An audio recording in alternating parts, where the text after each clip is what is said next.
When did you first encounter this phenomenon? Was it when the books were first published? Was it when the film first came out? What's your first kind of Potter memory?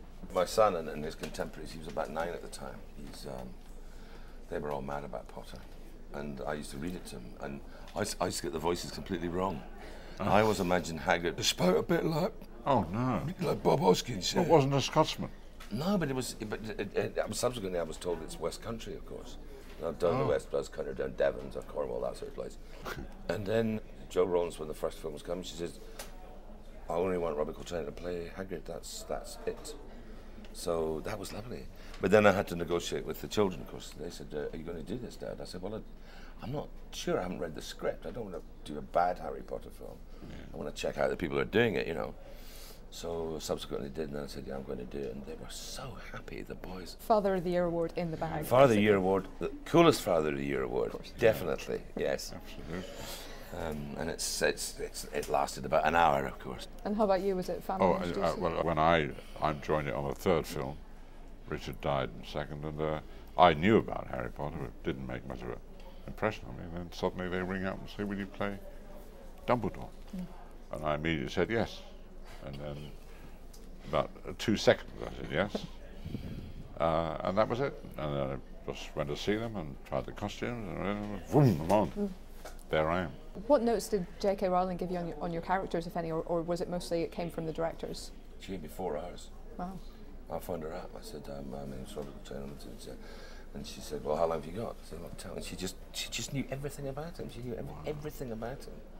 And did you write it down? She was no, I just kind of took it in. I kind of knew the basics, obviously, because I'd read the books, but I hadn't really worked out his past. And she gave me a great note, actually. You'll love this as an actor's note.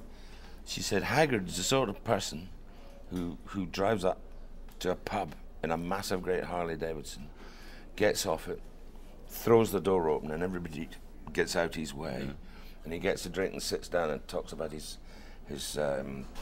turnips and flowers and how the gardens grow. Not what you'd expect. No, he's not macho at all. Just a very, very so powerful. He doesn't even have to be. Isn't it? Yeah. And I'm guessing you had a slightly difficult role in that you had to some extent, take on board what Richard Harris had done. Well, at the same time. Because I hadn't seen one. Oh, okay. So I just essentially, to tell you the truth, I played myself. I'm Irish and Richard's Irish, so I did my slight Irish accent. I just did it. It sounds too simplistic, but that's what I did, and it seems to work all right. Obviously, David Yates has done these past 4 films in a row, which seems to me akin to running about 20 marathons simultaneously. I'm amazed the man's still alive, frankly. Well, he lives on it. He loves it, doesn't he? Yeah, he does. He loves every day directing it. Each of these directors that's come in has brought something different to the filmmaking. Has it still felt quite consistent the whole way through? Because you've got, I guess, the same cast and crew. Yeah, it's true. We broke them all, didn't we? You can't change it that much, can you? No, you can't. You can't really.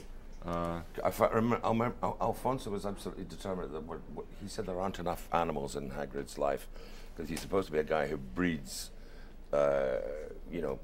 beasties. So on the days we were filming inside the hut, it's all coming back now, he got hold of about 50 fruit bats. And did you know about this? No. They're huge. They've got a wingspan like an eagle. Real fruit 4 or 5. Yeah.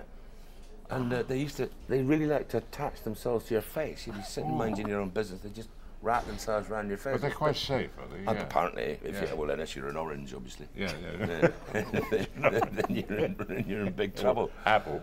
But it was terribly funny, and they made little beasties all over the place. And eventually, I think they abandoned it because it was just electrically too difficult. But it was a great idea.